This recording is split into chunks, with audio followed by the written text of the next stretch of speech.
Hey guys, welcome back to another Coding Flamingo video. If you're following the Wall Street Bet series, this is the fourth video in the series, and this is where we're gonna actually be able to add the data based on the Python scraping that we're doing. And if you're just watching the video for code stuff, this is where we add data to a SQL database using Entity Framework core. So let's get started. So the first thing I'm gonna do, which I already did part of it because I was not gonna delete everything, is I added a transient post manager, which I created the class called post manager, and under the folder managers.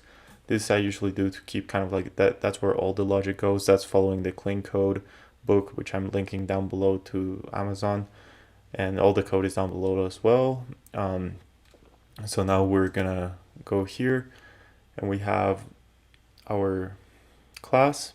And in here you can see I'm actually in the constructor, I'm passing some stuff. And this is a cool thing about if you declare everything in startup and everything, it does dependency injection for you.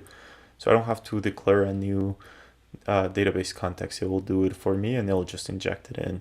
Same with the logger, which I will cover in another video. If for logging, I just inject it and it'll come in, and it's all because it's all in startup. So in here you can see the database, and in here you can see the post manager, which in the controller, I just say, hey, give me a post manager, and it gives me a post manager. So we're gonna do that, and we're gonna add some of the functions in the post manager. We're gonna do it. So now we can go through them. So first, I always create, anytime you're doing either a public function or taking anything from the internet, you have to verify your inputs. So in here, we're gonna be passing in the list of Reddit post model, and in here I'm checking that it is valid. So if you can see here, if it's post list valid, and I have to add it also in here. So in here you can see is post list valid, and I pass it to make sure. And in the post list, I did this one real quick. I don't check all this stuff, but obviously you check if it's null or not null. And then I go through each one of the posts to check that none of them are null. And then in this case, if we look at the model, these are ints. You cannot have negative downvotes or negative upvotes, and this is an error that happens a lot, and it has actually been used for a lot of stuff, bad stuff. So sometimes developers forget to check that ints can go negative, even if you're not thinking of them like, oh, it can go negative. So it's important to check all those little details. And here I just check that you're not passing any negative values. And here, since it's a public function, I check it again. And then what I'm doing is I'm using the DB context to check for any existing posts. Since we're scraping from Reddit, posts stay there for a while. So if the post ID already exists, we're just gonna update how many upvotes and downvotes and number of comments has. And if not, we're gonna create it. So I get all the existing votes, so we're not going back and forth to the database. We just go once, and we do this by doing a query where any of the post lists that have the post ID and are in the database.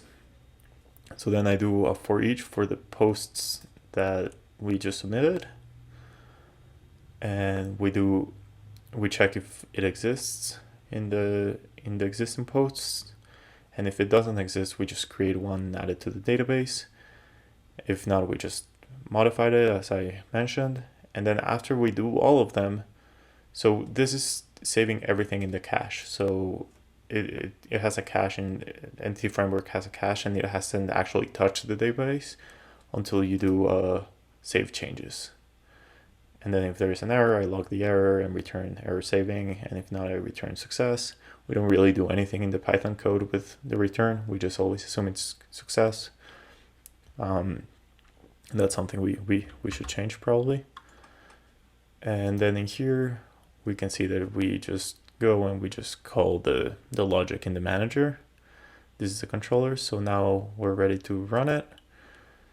All right, and we can see here, if I go to Swagger, I can actually call the API here if I really wanted to. But I have my Python script here, and so I can just run this and it'll call the API. And if we put a breakpoint here, we'll be able to see what we're getting. All right, so in here we can see that we have one post and we have it. So we're just gonna do continue. And in here I skipped through everything. It just went through and added everything to the database, and we're gonna return success.